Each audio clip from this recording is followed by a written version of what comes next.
Hi friends, welcome back to our channel.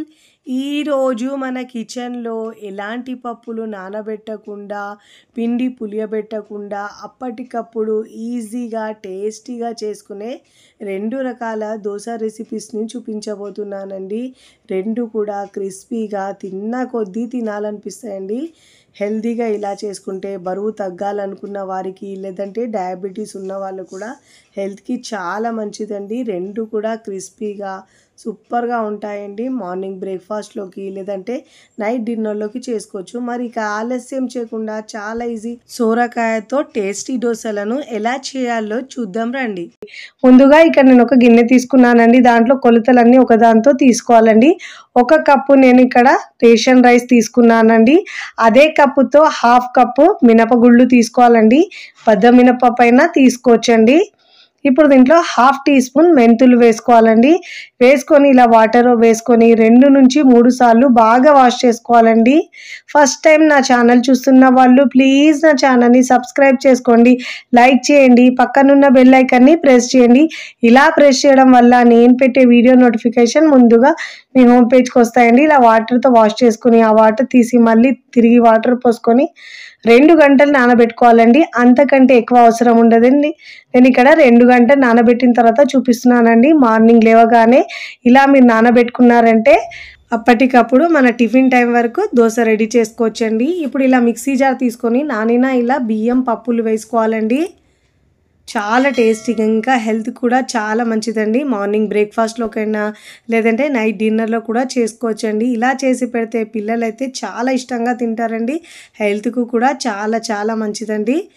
బియ్యం పప్పులు mixie జార్లో వేసుకున్న తర్వాత ఇక్కడ నేను ఒక సోరకాయ తీసుకున్నానండి. దాంట్లో నుంచి ఇక్కడ నేను పావు తీసుకొని కట్ చేసుకొని ముక్కలుగా కట్ చేసుకుంటానండి. ఇక్కడ నేను ఒక పచ్చిమిరపకాయ తీసుకున్నానండి. 1 ఇంచ్ అల్లంని చిన్న ముక్కలుగా కట్ చేసుకొని వేసుకోవాలండి.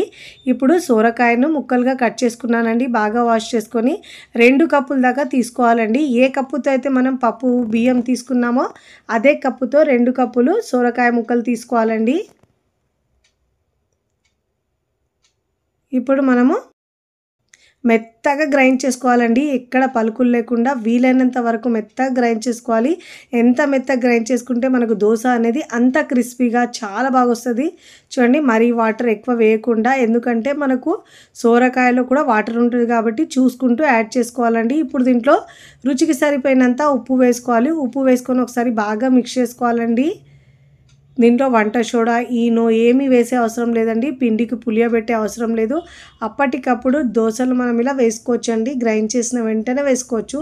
చాలా టేస్టీగా ఉంటాయి, ఇంకా చాలా ఈజీగా చేసుకోవచ్చండి. ఇప్పుడు స్టవ్ మీద పెనం పెట్టుకొని పెనం బాగా వేడైన తర్వాత ఇలా వాటర్ చిలకరించి టిష్యూ పేపర్ లేదంటే క్లాత్తో తుడుచుకోవాలండి ప్రతిసారి దోశ వేసేటప్పుడు. ఇప్పుడు మంటను లో ఫ్లేమ్లోంచి పిండి వేసుకొని దోశ వేసుకోవాలండి. మీకు వీలైనంత పల్చగా వేసుకోండి. గుర్తించవలసిన విషయం ఏంటంటే దోశ ప్యాన్ని మనం బాగా వేడి చేసుకోవాలండి. వేడి చేసుకున్న తర్వాత వాటర్ చిలకరించిన తర్వాత మనము మంటను లో ఫ్లేమ్లో ఉంచి మాత్రమే దోశ వేసుకోవాలండి. అప్పుడే మనకు కరెక్ట్గా వస్తుంది దోశ అనేది. చూడండి, ఇలా పైన తడి ఆరిన తర్వాత ఒక 1/2 టీ స్పూన్ దాకా ఆయిల్ వేసుకోవాలండి. ఇలా ఆయిల్ వేసుకొని మంచి కలర్ వచ్చే వరకు కాల్చుకోవాలండి. దోశనైతే అన్ని వైపులో తిప్పుతూ మంచి కలర్ వచ్చే వరకు దోశను కాల్చుకోవాలండి. మీకు నచ్చిన విధంగా ఫోల్డ్ చేసుకొని ప్లేట్లోకి తీసుకోవాలి. చూడండి ఎంత బాగా వచ్చిందో. ఇదే విధంగా మిగతా పిండితో 1 by 1 దోశలు వేసుకోవాలండి. ఇలా వేసుకొని మంచి కలర్ వచ్చిన తర్వాత మంటను మీడియం టు హై ఫ్లేమ్లో అడ్జస్ట్ చేసుకుంటూ మంచి క్రిస్పీగా కాల్చుకొని ఇలా నచ్చిన విధంగా ఫోల్డ్ చేసుకొని ప్లేట్లోకి తీసుకోవాలండి. నేను ఇక్కడ మిగతా పిండితో 1 by 1 దోశలు వేసుకొని ప్లేట్లోకి సర్వ్ చేసుకున్నానండి. మీరు కావాలంటే దీంతో స్పాంజీ దోశలైనా వేసుకోవచ్చండి. నేనైతే ఇక్కడ క్రిస్పీ దోశలు వేస్తున్నానండి. ఇదే విధంగా మిగతా పిండితో 1 by 1 దోశలు వేసుకొని సర్వింగ్ ప్లేట్లోకి సర్వ్ చేసుకోవాలండి. ఇలా చేసి పెడితే పిల్లలైతే అలా ప్లేట్ ఖాళీ చేసేస్తారండి. అంత టేస్టీగా చాలా బాగుంటాయండి.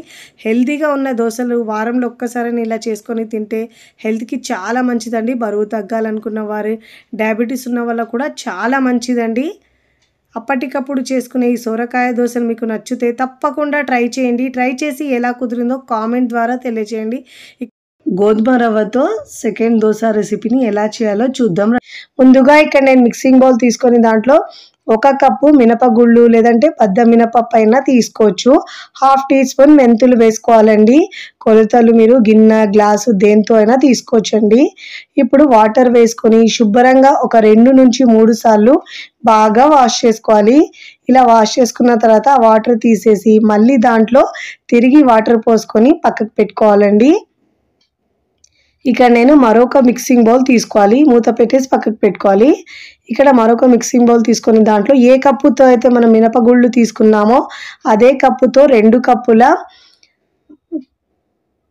గోధుమ రవ్వ తీసుకోవాలండి. లావుగా ఉండే రవ్వ తీసుకోవాలి. బన్సీ రవ్వ అంట చూడండి, అది తీసుకోవాలండి. 2 కప్పులు తీసుకోవాలి. 1 కప్పు మినపగుళ్ళకు 2 కప్పుల రవ్వ తీసుకోవాలండి. ఇలా ఈ రవ్వలో కూడా మనం వాటర్ వేసి శుభ్రంగా ఒక 2 సార్లు బాగా వాష్ చేసుకొని దీన్ని కూడా మూత పెట్టేసి వాటర్ పోసుకొని మళ్ళీ దీన్ని కూడా ఒక 4 గంటల పాటు నానబెట్టుకోవాలండి.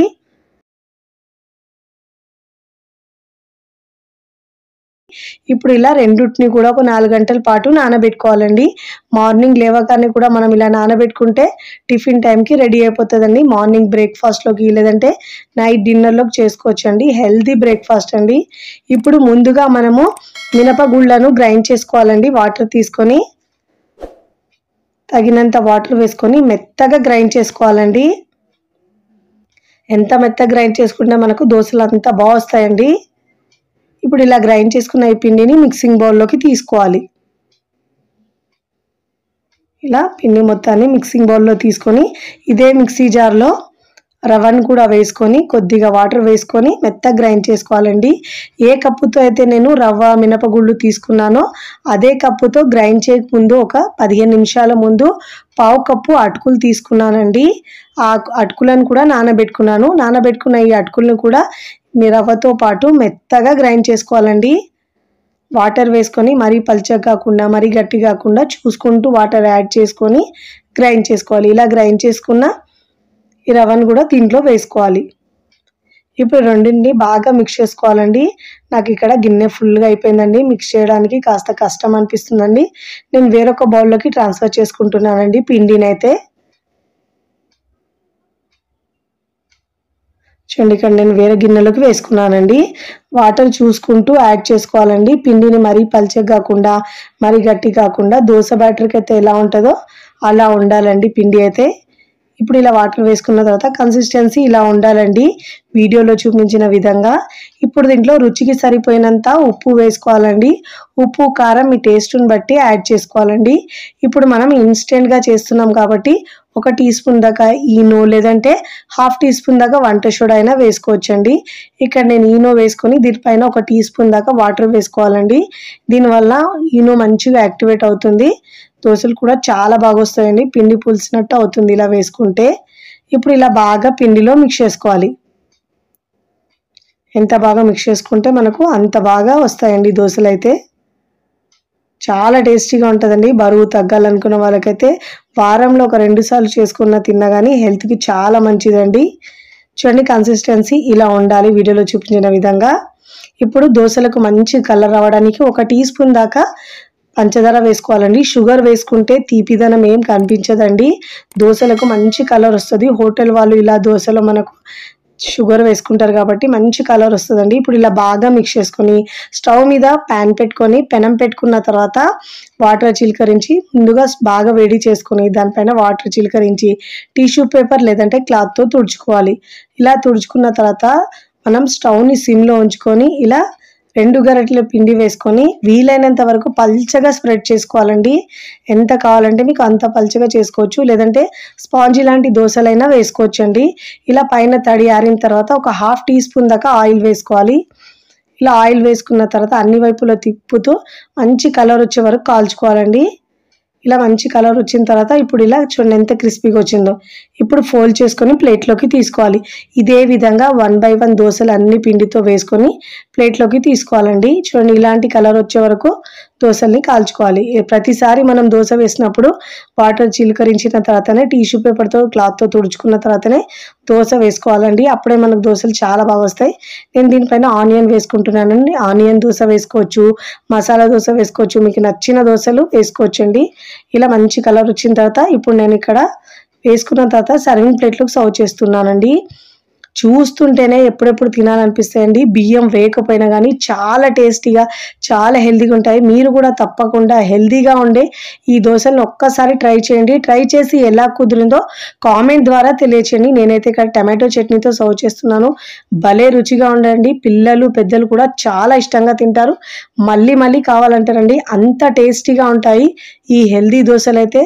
కాంబినేషన్ అయితే సూపర్ అండి. ఇక్కడ మీకు తుంచి కూడా చూపిస్తాను చూడండి ఎంత క్రిస్పీగా వచ్చినాయో. చాలా బాగుంటాయండి, మంచి టేస్టీగా ఉంటాయి. వీడియో నచ్చితే లైక్ చేయండి, ఫ్రెండ్స్ ఫ్యామిలీకి షేర్ చేయండి. మరికొన్ని టేస్టీ సింపుల్ క్విక్ రెసిపీస్ కోసం టీ కిచెన్ని సబ్స్క్రైబ్ చేసుకోండి. కమెంట్ చేయడం అస్సలు మరవకండి. Thanks for watching.